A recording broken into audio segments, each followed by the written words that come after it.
Resoundingly so. All right. Very success. One could say. Okay. But I guess the John is on fire. And it's really cool. Like it is really neat that you can just like light a pecan on fire and just use it as a fuse. For a second. That's interesting. I'll have to remember this if I'm ever, Yes. in need of a fuse And have a pecan. and have a pecan. I need a fuse, and all I have is a pecan. Right. Funny story. Okay. Just remember that like it has enough like amino acids and stuff in it to resemble like half a steak, but also it can burn like a candle for like 15 minutes. Wow. Which way, Western man? Both valuable things that you could use. That's what I'm saying. Is like pecans are a great nut, man. And they're tasty. Like Yeah. can't deny you. Dude, I love. seriously, yeah, that's my all-time favorite nut. You don't know this probably, Logan, but in other places in the country, you can only get pecan pies like from Thanksgiving to like Christmas. I think it's a travesty, is what it is. No, I came down south. You can get them all day everywhere. No, it's like there's still a pecan season. Don't get it twisted. But like, there's just such an abundance of pecans down here that like a lot of momos and stuff will keep them frozen. And then you can take the pecans out, thaw them out, make your corn syrup and everything, make your little filling. Mm-hmm. And then you can make pecan pies whenever you want them because you got pecans frozen. Bro, let's not even forget about pralines, though. That's just an abundance of pecans, though. Like that's just a product of having a lot of pecans. Yeah, no, for real. But then also, I mean, there's all sorts of other pecan like candies and treats and stuff, man. Like, what's pralines? Yeah, pralines. That's the one I was thinking. Yeah, pralines. Yeah, or how do we stay with the long A down here? Listen, the way that Logan is saying pecan, I'm realizing that there are a lot of different ways to pronounce all these words, so I don't think any of us are wrong. Like, right. I mean, it's real. He's really getting the on, and he's getting pecan. I can't. Where I'm from has a heavy French, heavy Spanish influence. Yeah. So sometimes, like, if you show me the word court bouillon, I'm going to say couvillon. Okay. Oh, yeah. I mean, that makes sense. If you show me certain words, I'm just going to pronounce them a certain way because, like, that's just how they look to me. Homie, my man rolled into the shop today. How did they know the weight of the French or the Spaniard? How come? Oh, I mean, you said it was a heavy influence of French and Spanish. And I was like, how do you know that they were heavy? God give it, God. Well, we walk around with our eyes open down here. That's how you know if they're heavy. Yeah, not everybody, but there's a lot of people who are bad built, but they definitely got that weight on them. Yeah, bro. I didn't even know that was a thing until I started to meet people, and they'd be like, "Yep, it's just the way it is. We bad built." Short dog, my guy. Shout out to Short Dog. So wait. I have a question for the group. Has anybody Reindeer Games? Anybody seen the movie Reindeer Games? Yeah, actually, TJ and Dave are in Reindeer Games. Are they? Yeah, they're two really well-known improvisers who show up in that, if I remember right. No, I'm thinking of the movie that came out that has a similar theme. It's like Ice Harvest or something. Sorry, Reindeer Games is with Ben Affleck. Yeah. And the whole time he's talking about how all he wants is a damn pecan pie. He pronounces it pecan and like really hits the pecan. I really just want some goddamn pecan pie. Yeah, there ain't no. It's influenced by Barack Obama. Yes, pecan. Oh, bro. Yeah, guys are on fire tonight. Dude, the sleeper puns are like... that one got me. That one got me. Probably just writing new material tonight. Yeah, exactly. Well, I used up all of my old material on my special, so I need to write more. We gotta write you a new hour, bro. Like, you know. Just give me some credit. Yeah, you could ride that one for a little while. Use anything I say. Yeah.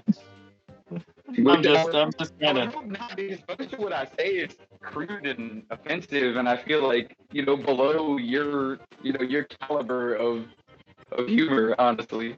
Homie, what below caliber of humor? About like taking shits in public bathrooms and stuff. When you got a little grease, you gotta drag the rag. That story happened with you. Yeah, so funny. I was walking around in Walmart with you and Margo.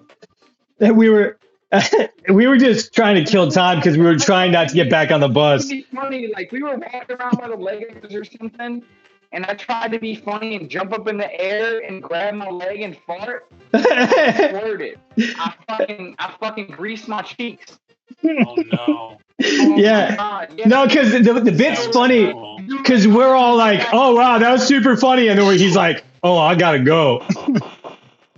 Yeah, so I wouldn't head back up to them in sporting goods or something. I was like, yeah, y'all, I'm sorry, I had to go drag a rag.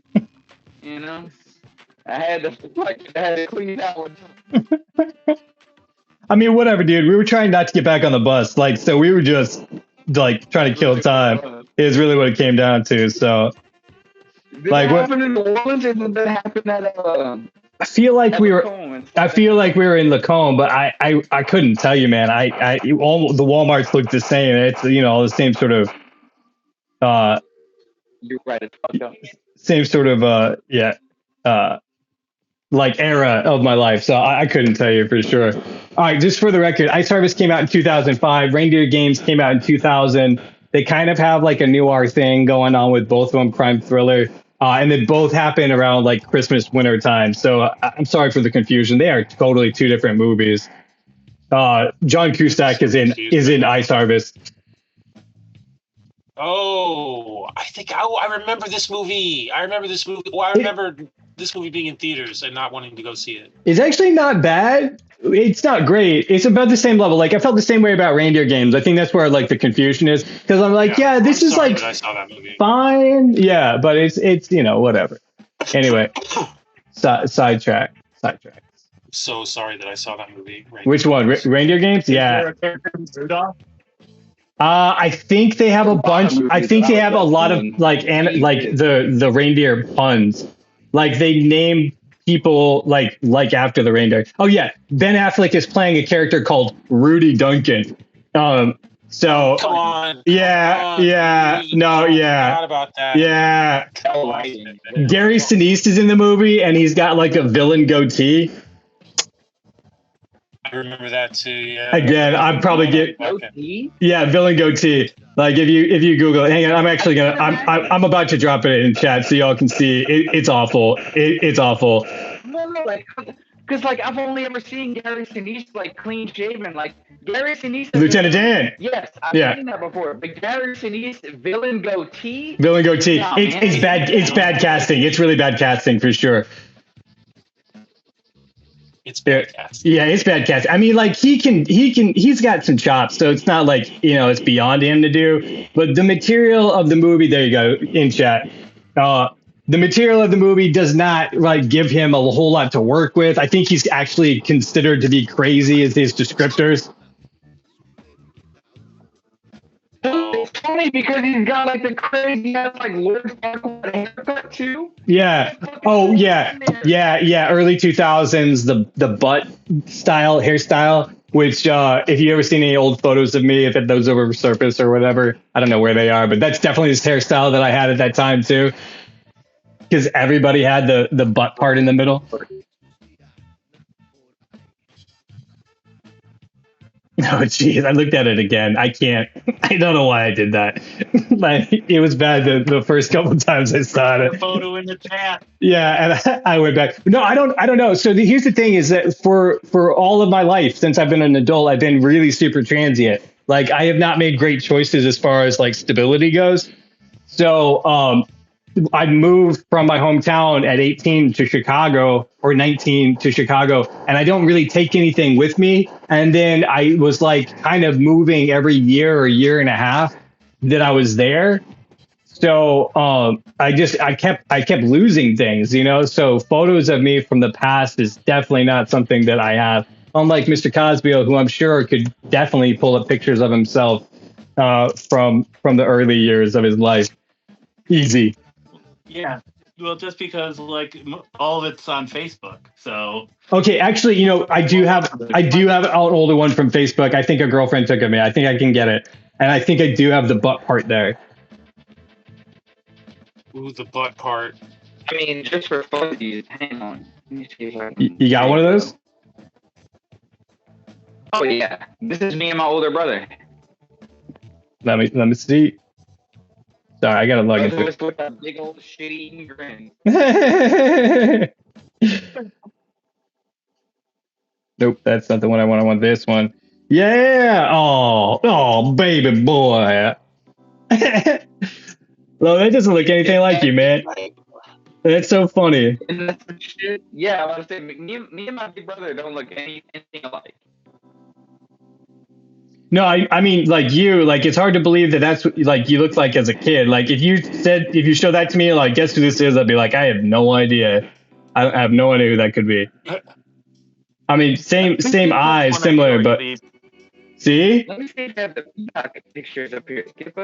Dude, I do have this one, which I have the Death is Dead photo. If you want to see that one. You do want to see that one. Dude, the Death is Dead. Yeah. Dude, Death is, that one in the chat. I'm about to. Yeah. So this was the album cover that Logan and I were going to drop a few years ago. Yeah. Here we go. And I mean, honestly, we can just tell the story at this point. I don't care if we're recording or not. No, we're on now. We can tell the story. Oh yeah. Okay. So. Nope. That's. And so I guess I'll open the story. It's 2019. I was at the end of my rope. I had been arrested a couple of years beforehand with possession of Schedule 4 narcotic. Reason being, I had like a quarter of a bar of Xanax in the door pocket of my car. Wild story, yeah. All right. Yep. So I had met up with some chick that I was working with over there at the park. And we left after dark. And come to think of it, I almost feel like it was a setup. But anyway. Well, even if it wasn't a setup, it definitely felt like a setup, right? Because especially with the mindset. I hope it wasn't. Yeah, like they got me. They got me, bro. Yeah. So anyway, I'm leaving the park after dark. I start my car, put that bitch in reverse, I see lights. Boom! I get lit up. I'm like, all right, put my shit in park. I put my hand out the window. And I'm like, all right, I see y'all, what y'all want. And they're like, hey, man, what are you doing here? I said, I was meeting up with a friend. And then one of the officers says, we smell weed. And I said, okay, you got it. 3.5 grams, not pipe in the console, baby. Do what you gotta do. Right. Baby. Exactly. I'm not gonna tell a lie to you. I'm cool as a cucumber. I said 3.5 grams in a pipe in the center console. Y'all do what y'all gotta do. Dude said, step out the vehicle. I said, you got it. Now, I had an 89 Camry at the time. At that particular moment, the car was about 30 years old. These motherfuckers proceeded to get into my antique daily driver car. Wait, did you give them permission to do that? There's no way they got a search warrant that fast. No, I gave them permission because I was like, I'm an honest man. I ain't got nothing on me. I'm good. Whatever. I told them what I had on. I said, hey, I got some weed. I got a pipe. I got a grinder maybe. That's it. I said, y'all go ahead and do what y'all got to do. And they said, step on the vehicle. I said, okay. But then those fucking cops proceeded to rip my shit apart. Oh, damn. They broke my center console. They broke my glove box. They broke my rear view mirror off my windshield. And then when they got to my door pocket, they found a cigarette pack. Oh. With 2 quarters of a green Xanax in it. Which means that you had already taken the other parts of it, right? Well, no, I don't know. Well, no, I didn't even know they were there. Oh, dang, dude. Because I was, I had already taken a couple, so I forgot they were there. I think it was like 2 half of Xanax and like half of Klonopin. Because I got hit with two counts of possession of Schedule 4 because it was 2 different substances. As well as at the time, possession of Schedule 1 marijuana. Yeah, that's right. It's not even an offense anymore, right? Weed wasn't even medicinally legal in the state at the time. Yeah, that's wild. So wild time to be alive. I had the book thrown at me and had to go through diversion. And diversion is like drug court. Drug court is worse. I mean, drug court is better, honestly, because you have a better chance through it. I mean, at least I did. Because with diversion, I had failed like 3 or 4 drug tests, right? And finally they were like, hey, look, do you want to go to rehab? And I said, yeah, absolutely. So I went to rehab. Well, because there's been a lot more stuff too, right? For you, like that was like hadn't you been in an accident before that? And wasn't there like you were hospitalized at one point? I'm not trying to call it out. I'm trying to remember the story. If you're comfortable. No, this is just later in the story, my boy. Oh, did I just jump the gun? All right. Yes. Also, Aaron, check out if you guys want to check out where Aaron and I met. I found pictures of something from nothing. Yes. That is so tough, dude. I fucking love that. Those are for the team there. Those are 2 promo shots for those guys. Yeah. That is fucking awesome. That was such a cool time. Yeah, fun. Cool jean jacket. I miss it. It wasn't mine. It was somebody else. No, yeah, I don't. I think since I was working at the Brown Elephant, I none of that stuff is mine. Or do I still own it? Nice story. Fold in space. Yeah, Logan, sorry to cut you off. I just came across it and just shouting out. No, totally fine. I happened to tune into the pictures in the chat and I was like, holy fuck, that is awesome. I forgot how cool that was. Oh yeah, the Death is Dead photo. Like it's still one of the greatest photos I've ever been a part of. Me and Skip. Yeah, exactly. And our boy, now girl, is up in the rafters. To get that shot, like homie had climbed up at the rafters. Yeah, like looked down with his cell phone to take that shot. Dude, so good, dude. Epic, dude. And the framing, oh man, epic. Yeah. So wait, you went to diversion first?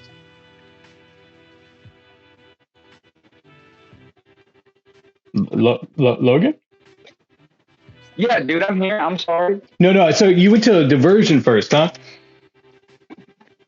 Yeah. So what that was, instead of being drug court, where I had to go take a piss test, it was kind of like they would give me piss tests every 3 months, and then if I failed, they would offer me help. Oh, okay, cool. Gotcha. So they're just trying to like be a support. Right, because I wasn't even 21 and I was addicted to opiates.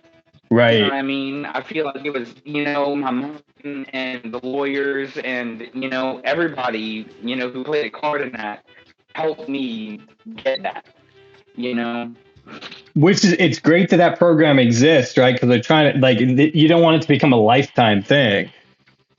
Right. So, anyway. I had gone through rehab, and I had went through some things in rehab too that I could tell y'all stories and send pictures about, but that would make the story much too long. All right. I could tell those stories at a different time about I was in the halfway house and the friends I made and the jobs I had and the things I went through. That's all at a different time. That's wild, dude. Like, I don't think I've heard that story. I don't think I've heard that at all because that was before I met you, right? Right, yes. So, fast forward to after I got out of rehab. This is like November 2018. I just got on the rehab for painkiller and benzodiazepine abuse. Gotcha. November. Buddy, it's right around New Year's, and my buddy says, "Hey man, why don't you hit the bong with us?" I'm like, "Nah, man, nah. I'm on the shit. I'm just over here to chill with y'all, have a good New Year's, maybe drink one. Just kind of have a good time with y'all. And I had already drank, one or maybe two. And then he's like, yeah, like a few minutes go by. Yeah, man, hit the bong, come on, man. Gateway drug. That's what they say in like all those like grade school self-help videos. Yeah. So, and this is a story playing out. I was like 2 beers deep. I hit the bong. Wait, so hang on, back up. The beer is actually the gateway drug, as we can recognize from this story. Like the beer led to the bong rip, not the other way around. It's the real gateway drug. Yep. Yeah, sure. Jack, that is looking fire, dude. Just for the record. Like you were like, I needed to wait. Yeah, you're like, I'm gonna do it in light, or I'm gonna do it in color. And I was like, okay, I wonder how that's gonna play out. Yeah, that's super fun. Yeah, it's coming together pretty well, I think. Actually. For anyone who may not be able to see the image, it's basically a vagina slit that's like glowing light from the inside, which, I mean, fantastic, fantastic imagery. What is that monstrosity? Yes. Yeah. That's the line of that scene. Yeah, right, that one shot. Sorry, look, I cut into your story again, and it's not because it's long. I just got distracted, so that's all. So you were drinking at a New Year's Eve party, a couple of drinks, having fun, hit the bong, and then you had a drug test coming up. And obviously, weed stays in the system for 28 days or something. So I hit the bong like one time, and got a drug test on January 3rd, 2019. January 3rd. So, yeah, that's not a long enough time. Even if, I mean, you might be able with niacin to get it all out or something, but get this, Skipper. I failed the test by like 0.08 parts per million. Oh, so that's not even, wow, okay. And because of that, they were like, nope. Well, they had zero tolerance. Guess what, buddy? You gotta go 1 year. Oh, for that.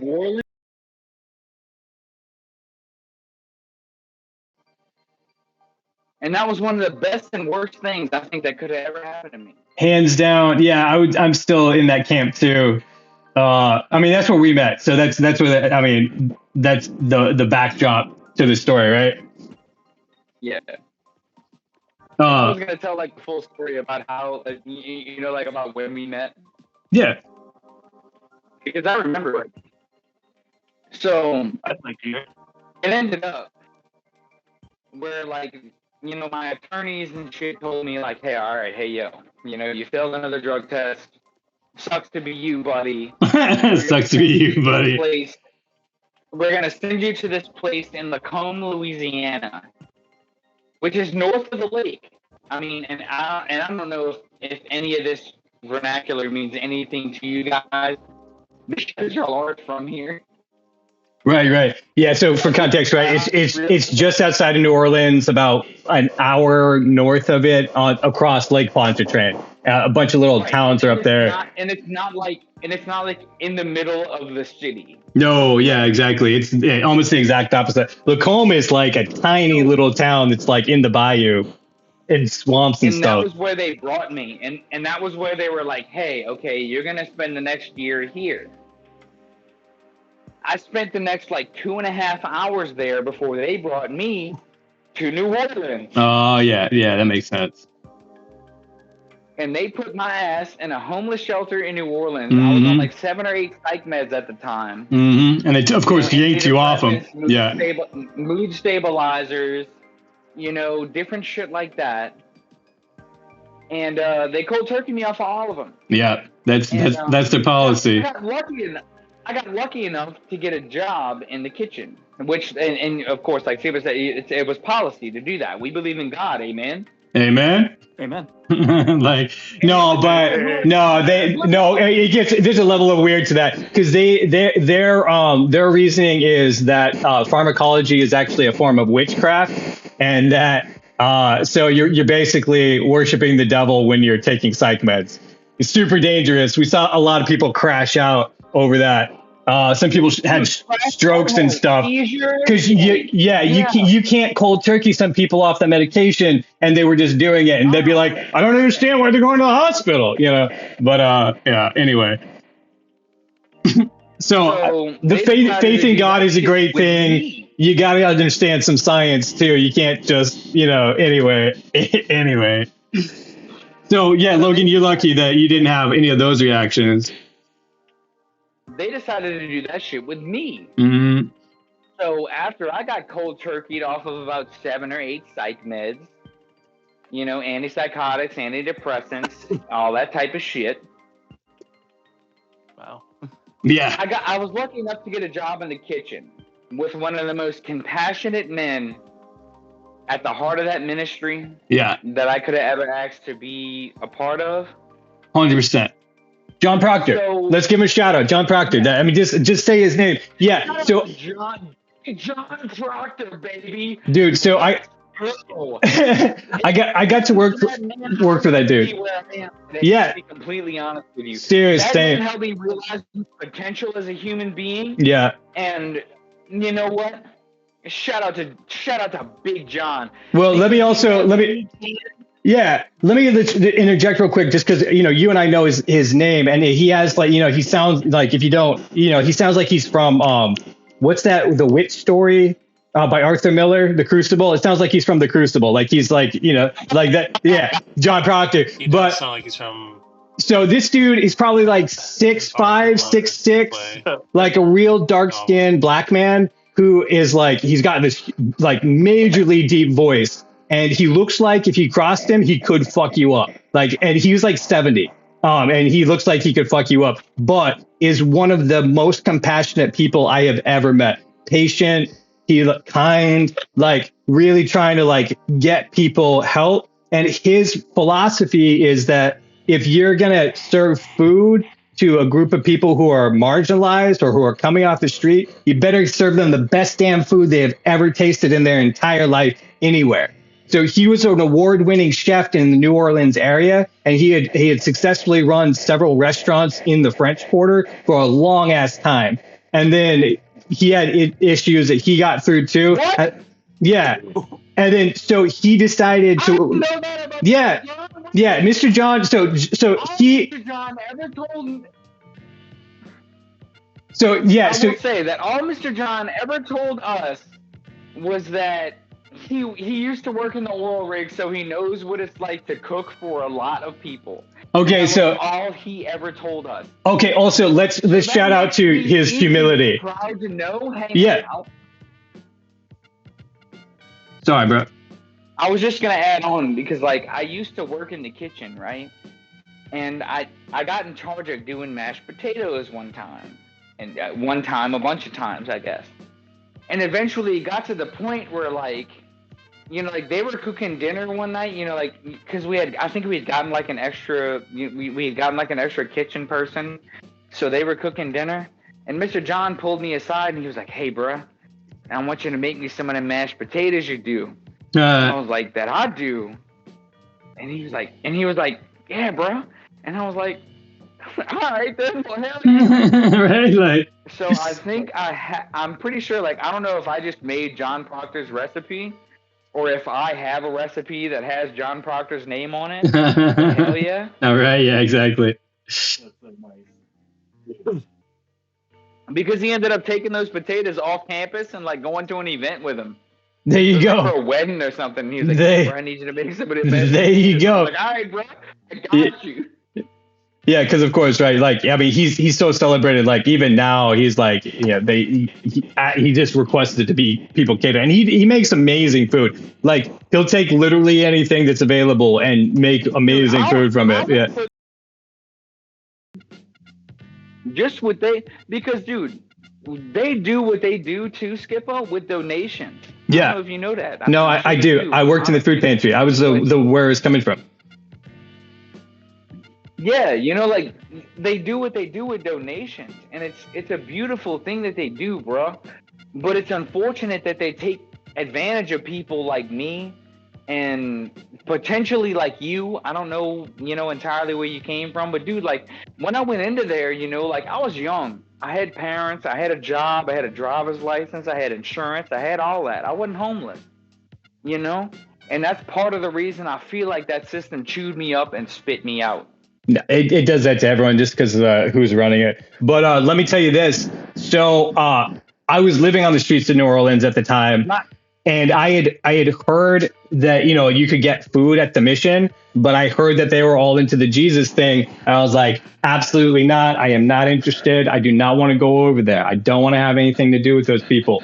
But everybody on the street who was around there was like, no. You got to sit through the sermon to get to the food, but you got to eat the food over there. And I was like, all right. And I heard it not just from one person, but like everybody. They're like, oh, you're hungry? You should go to the mission. And I was like, no. And they're like, oh, no, hear me out. Like, it's definitely worth it to go over there. And so John is actually the reason that I got off the streets of New Orleans, because I was like, all right, well, let's see what's going on. And then he served like, fried chicken or something that day. And I was like, man, like, so I was, so hungry. And then also was eating the best food I'd ever tasted in my life. And I was like, well, maybe this isn't all bad. You know what I mean? And so like, that's where like, that's what he does, right? Like, it's just like, you can palate their cult like mentality because their food's so good. See, and this brings me to chapter 2 of the story. Chapter 2. So, brought to you by Logan Gifford. Gifford. Been there.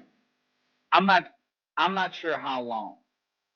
So I came in November of 18, November 8th actually. So it had been, I think you said you came in January. So yeah, I'd been there for 2.5 months or something like that. I came in January. Yeah. So I had been there for a minute, and I think me and Skipper had kind of noticed ourselves kind of eyeing each other up, because I was like, look at this guy, walking around with the backwards cap. This guy looks like a visionary. This guy looks like an artist. Is that how it came across? Like he's got a fucking head on his shoulders. Homie, I was just wearing whatever they gave me.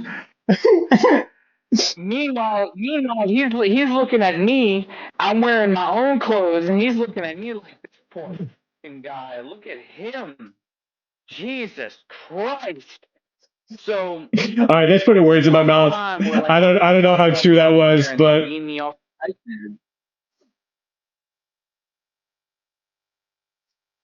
no, we lost you. You still there? Yes, I'm sure it's cutting it out a little bit. How's that? Yeah, it's a little skippy on your end, my boy. Little skippy. That is a little skippy.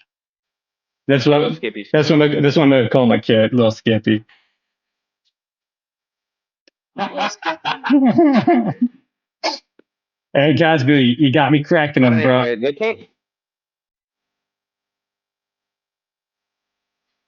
Damn. I want to make sure that he can pitch in while I'm telling the story. I can hear you. Yeah. No, go for it. I'm sure it's gonna settle out. Okay. So anyway, there came a time, because like I said, they weaned me off the psych meds. It was about a week and a half or so in. I pulled Mr. John aside and I said, look, Mr. John, I was on a bunch of antidepressants and stuff. They took me right off of them. And every time I look at one of them chef's knives in there, I think about slitting my wrist. Like, I'm with you. I don't have anybody else to talk to. I can't call my family. I looked at Mr. John and I said, look, bro, I'm about to fucking kill myself. And he was like, look, bro, take your break. you have my blessing. And at that time, I didn't know what Mr. John's blessing meant. I didn't realize that Mr. John was at the heart of what that ministry does. Yeah.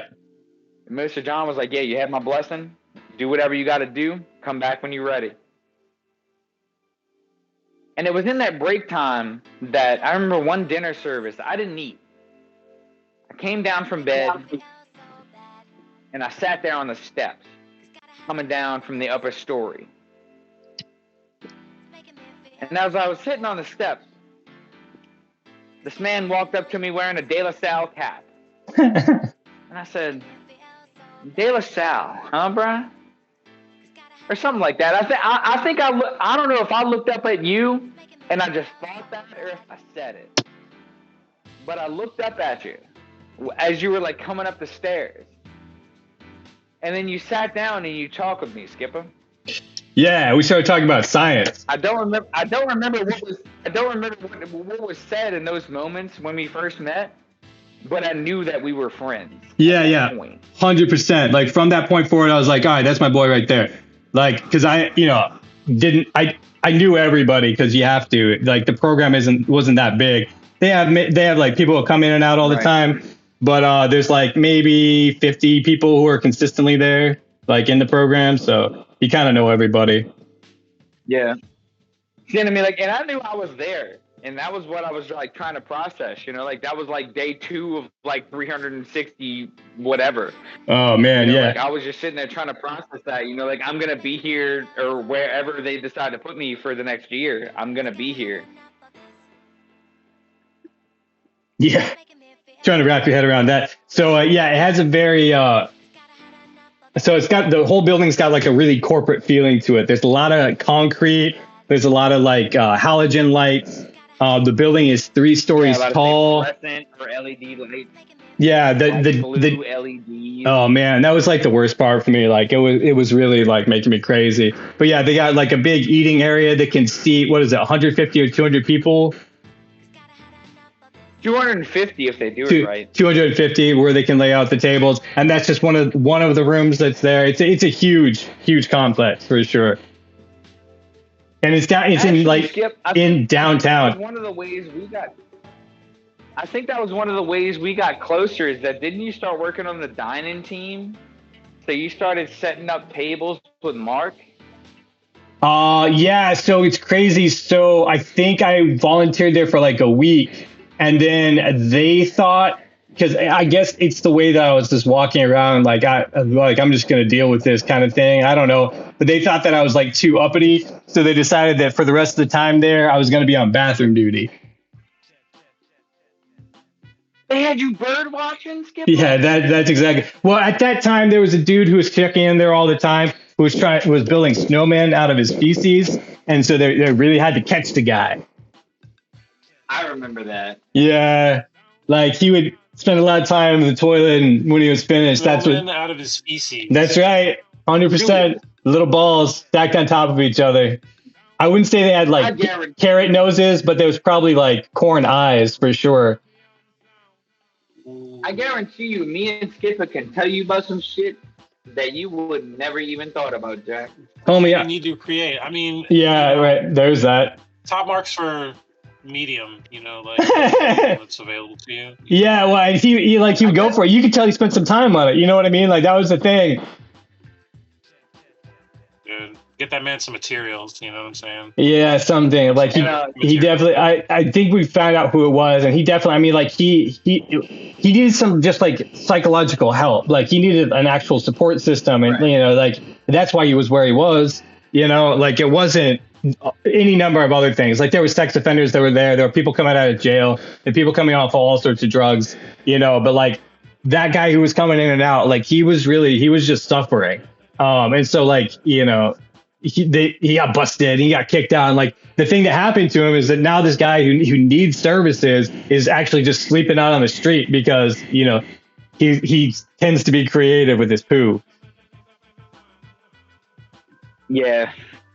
Creative with his poo. And you have to feel for people like that, like that's part of like one of the things. It's like you meet so many people while you're out there on the serving line. You know, like you talk to them and stuff. You know, like working in the kitchen, I got to go out there and interact with some of the people while they were eating. And, you know, like some of them are, you know, just drug addicted assholes who don't want to, you know, who don't want to talk to anybody. But Skipper, do you remember? And I mean, I guess if this is live, you can beat this. But you remember Big John? With the white dread, long white dread. No, he was a big guy, big guy. All right, that sounds familiar. That's who I was envisioning. Like big guy, olive skinned, always came in with a short haircut. Did he have like a biology degree or something? Something like that, I think. Like he was if I remember, man, but he ended up just being a big guy, and just like I think he told me one time that like, you know, like his wife had left him, and he couldn't afford the house note anymore, and he ended up fucking homeless. I'm like, dude, yeah, right. What a fucked up way. I mean, like, I don't know if I'd heard it from him, and I don't mean to put any shame on, you know, Mr. John's name, but. No, but yeah, no, that's the thing is that, you know, so I was there for, I'm skipping ahead a little bit, but I was there for 5 or 6 years, not in that location, but with the whole ministry at large. Sir, and like, you were. Yeah, but the thing was that, like, you come to realize that it's not one thing that gets people in a situation like that. You know what I mean?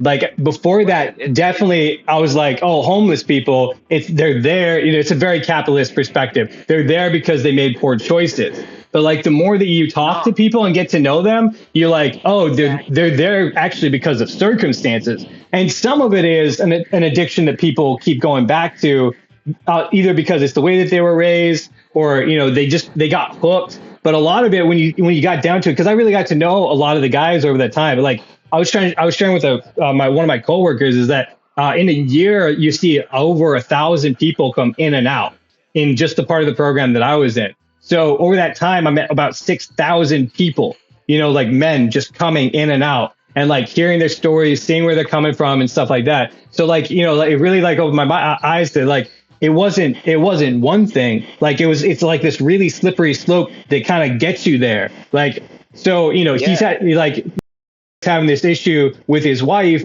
that leads to like him not being able to afford the house that puts him on the street. You know what I mean? Which is just a totally different issue than someone who has been, you know, there were guys who were, you know, the street was their life, and that's what they were doing. And they're finally coming in now because they're just tired of living that life. But yeah, like the Ninth Ward, like if you start there, like that is a thing that like it's hard to break out of that lifestyle and that mentality, because that's all they know is just how to hustle and make money, because they've always done that, and it doesn't seem like there's any other option for them. Right. Anyway, not to fast forward too far, but I remember when I first got to there was a fella. The name of the ministry that is not. It's like the secondary part, just for the record. Thank you. But when I first got to Giving Hope, I lived with I don't remember who he was. I don't remember his name, man. And it sucks because he was such a cool guy, bro. He was like 60 years old. He was a black dude. He was shredded up. And he told me stories about being a cat burglar. Oh, it's Joe. It's Uncle Joe. Oh, yeah. Yeah. No, yeah. 100%. I've heard a bunch of those stories too. Yeah. Mr. Joe is fucking awesome, yeah, bro. Dude. Yeah, my guy. It was me, him, and Tyler. Dude, I hope you're bleeping shit out. Oh, I'm gonna have to edit this one just so that we don't call everyone out who's over there. You know, because maybe they don't want their stories told in this way. Not that there's anything wrong that we're saying about them, but you know, maybe they don't need their. Like, we don't have to pick names and stuff, but you know. Yeah, I was thinking about Tyler the other day because I think you were there one of the times he came back and he was like, oh man, I love that life, and you were just like, bro, like that is killing you. Like, what are you even doing?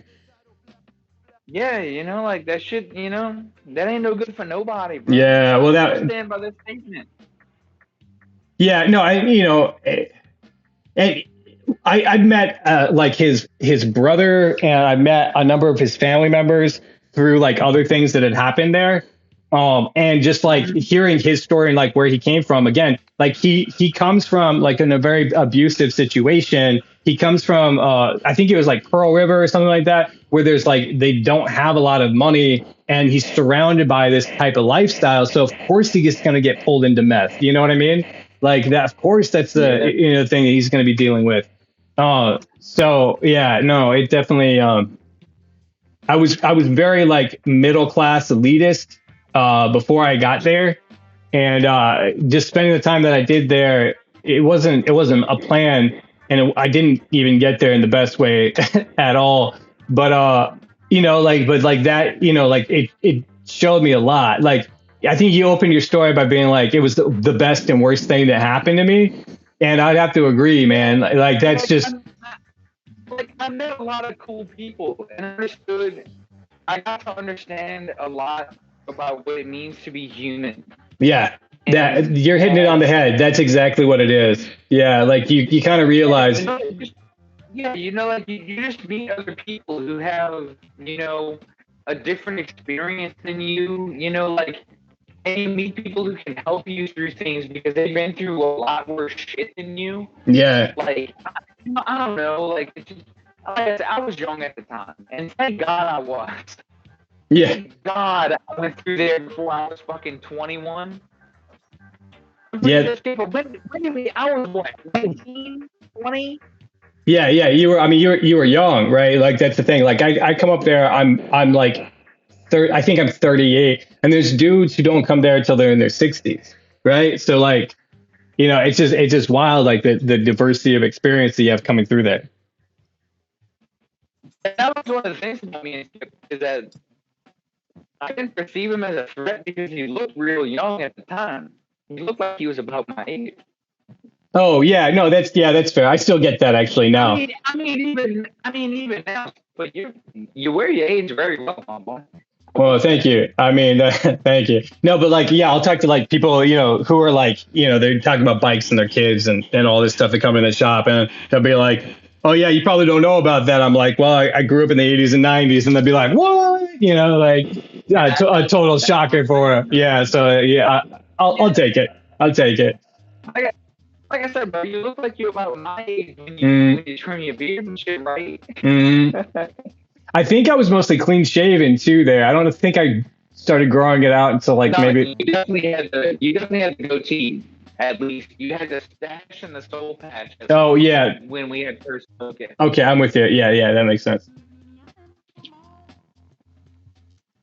But yeah, no, I remember that first conversation really well because I sat down with you.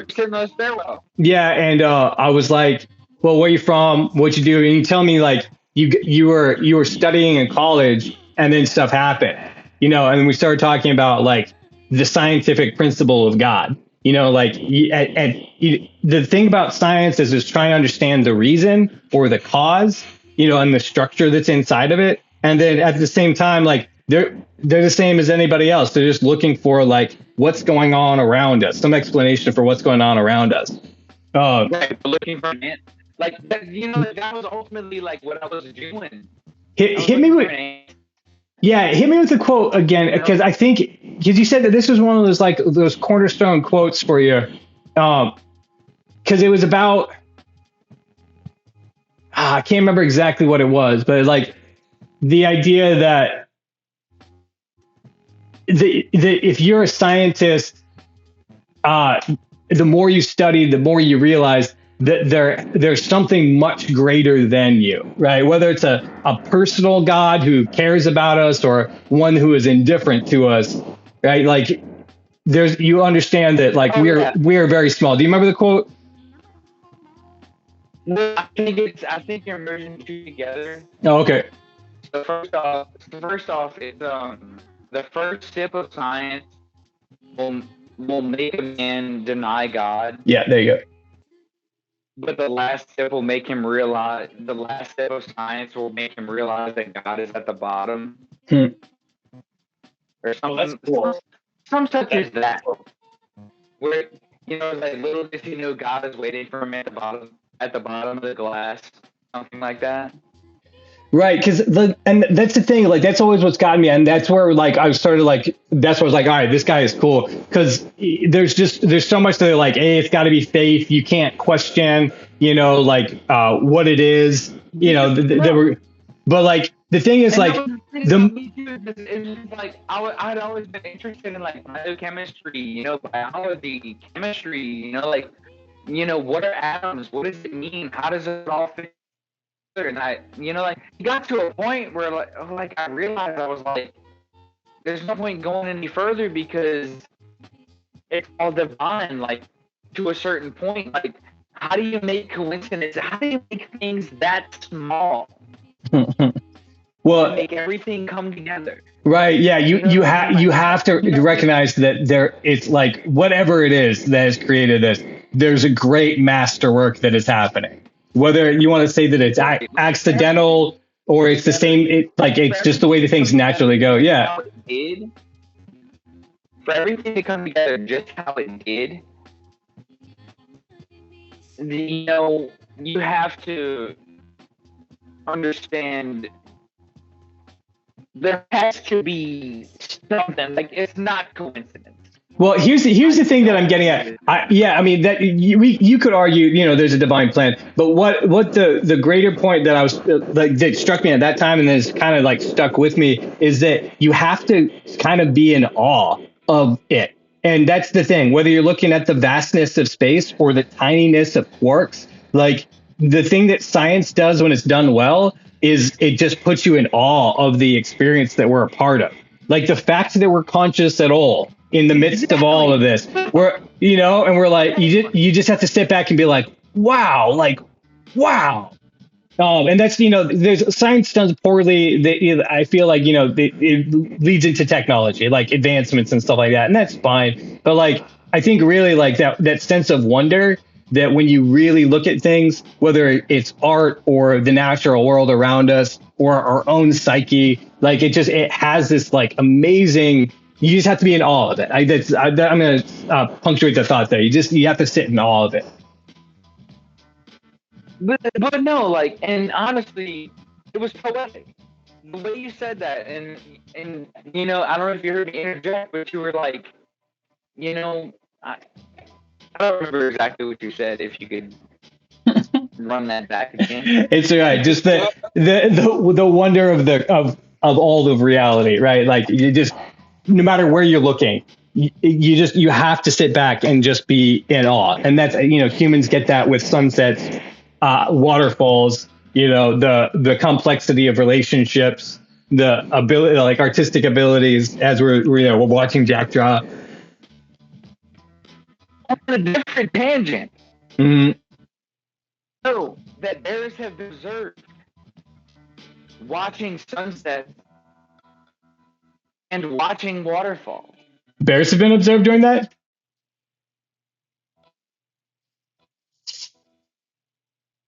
Bears have been observed to go to high points and sit and watch the sunset. And watch it. Yeah, no, I mean, the same thing.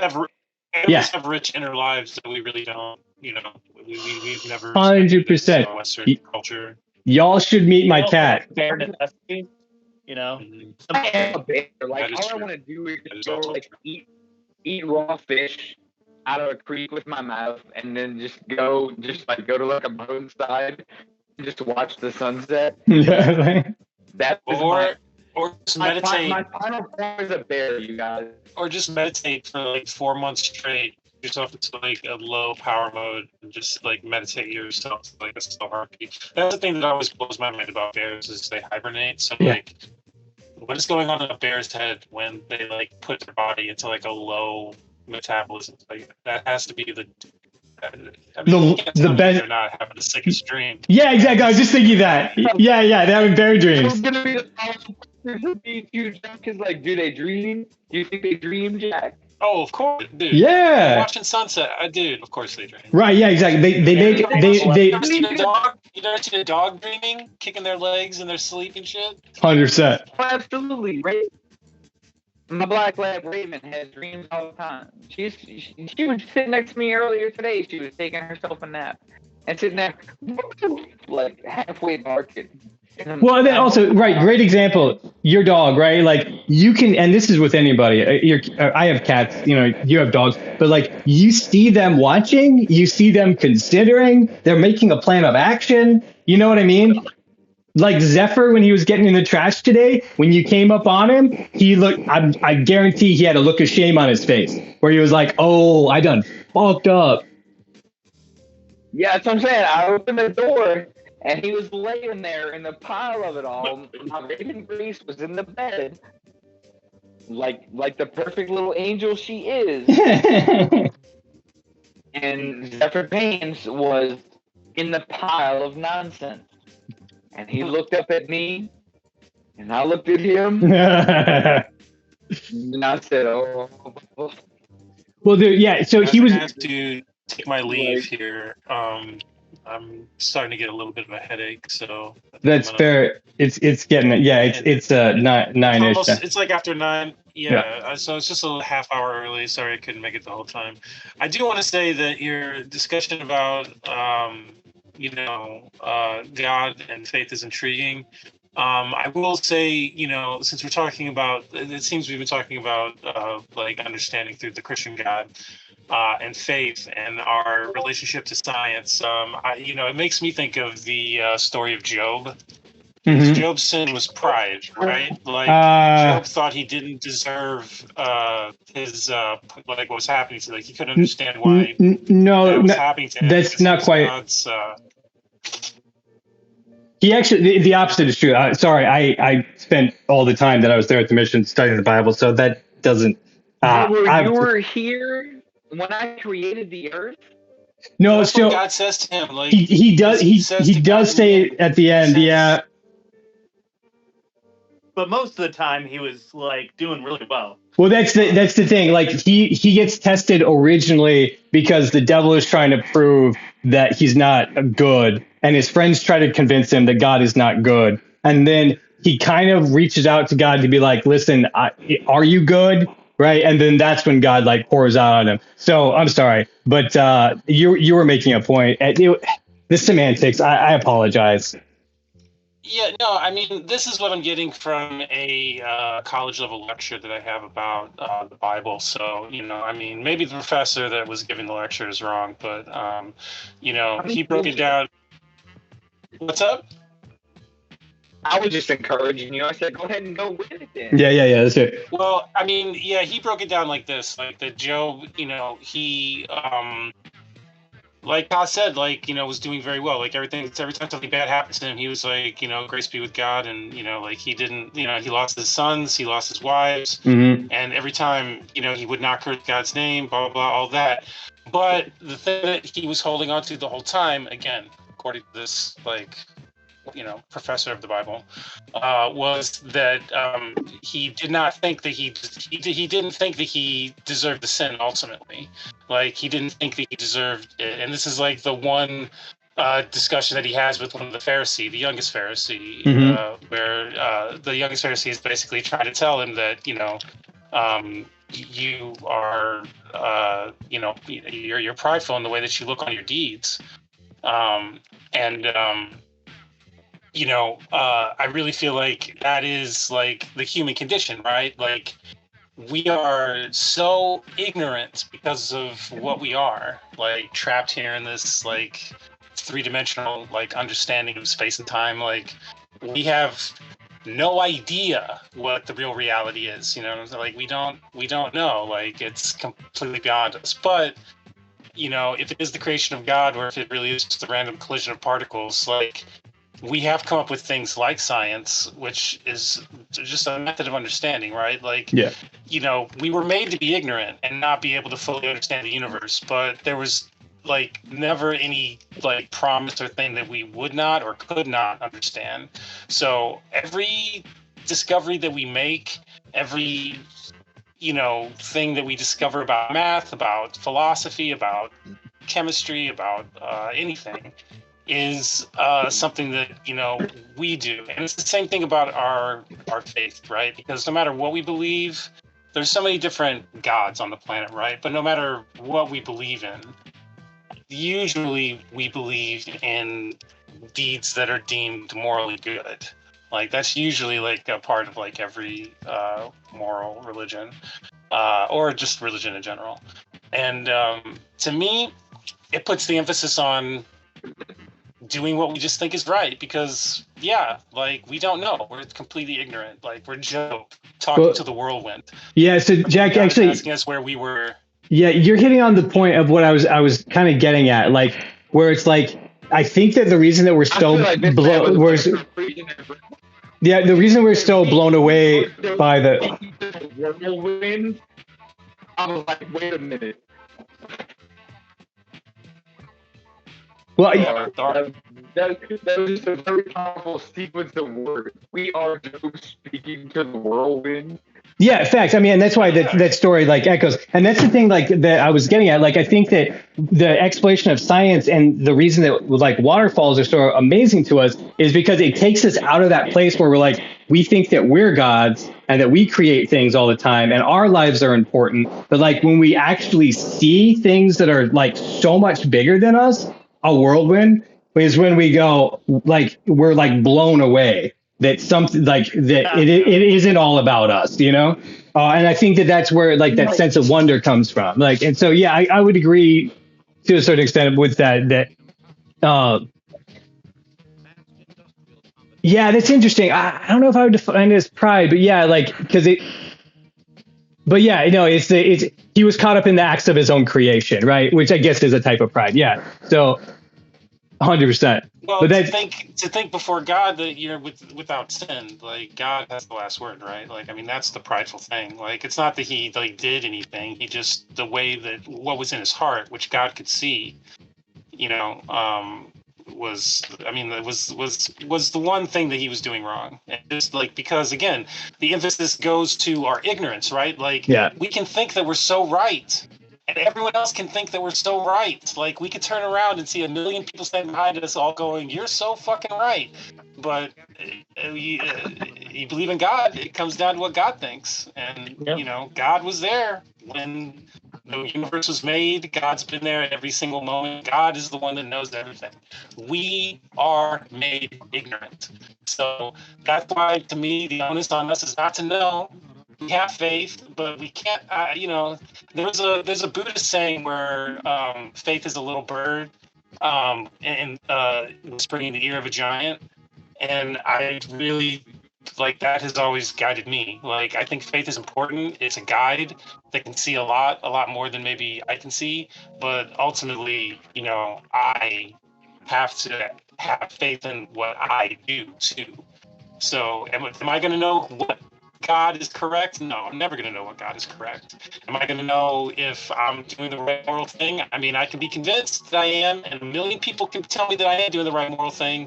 But in the end of the day, I mean, if there is a God, it's going to come down to what that God thinks. So all I do is try to do the best that I can and make sure that I have the right priorities set. And to me, that's helping people, staying busy, and you know, like making sure I'm not just hurting anyone or hurting the possibility of a better future.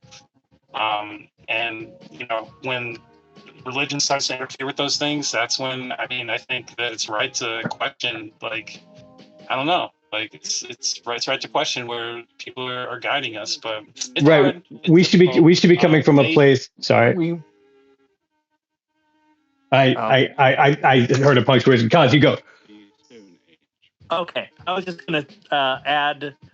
We were made ignorant, but also given the wonderful gift to be in awe of things. Yeah. To be in awe of things. Isn't that beautiful? Yeah. I think that's the beauty of humanity. Like, sorry, Cons, I don't mean to cut you off. Continue, please. That was And then I think the other, That's like the thing is, the Bible, right? Genesis starts that we're made in God's image, and there's this big debate about what that means. You know, whether we're humanoid or what it is. But like, from my understanding, it seems to be that the image that we're made in is we're made in the image of creators, like our Creator God, who does, right? And so. And I think you said to be in awe of things, but like we have the ability, we get so curious about how things are and then desire to make things and make the world around us. it is the source of our hubris for sure, but it also is the greatest gift that we have, is that we get to explore like the beauty that exists, or the, the divine bigness of it. Yeah, with these tools that we have in whatever way we choose to do it. Right. And science is really just one of those tools. That's why 100%. It's a false argument that there's like some kind of conflict between science and it's a type of religion, right? Science is literally just a method. Well, science is just a method for coming to understand what is true. When I've been asked how can you be a Christian and believe in the Big Bang, I always ask, what sound effect would you prefer? Click. I know. And see, that's the thing that really bothers me, because it's like I don't know. I'm like, no one was like, it's just the best explanation that we have based on the available evidence. Like, that's the reason that I believe it. Like, it's not like I'm trying to go against God. And again, like, whether there was a Big Bang or God created the world 5,000 years ago with, a snap of his fingers or whatever, it's like, that doesn't have any bearing on what I need to do when I see, like, a starving person in the street, or I have, work in front of me, like the truth of the origin of the universe doesn't matter. Right. Yeah, exactly. Yeah, we're here now, and we have things that we children of God. Please continue that thought, Aaron. If we are the children of God, then the genetic trait we got the most is the creator gene. Well, and then Jesus says if you don't know God, if you don't know love, you don't know God, because God is love, right? And so like that I think that's the characteristic that we have, right? Like that's the thing that we feel the most divine, is when we're actually showing compassion and kindness, we're experiencing joy, and we're getting the sense of peace, is because that's all the characteristics of what love is. That's what's like baked into our genes.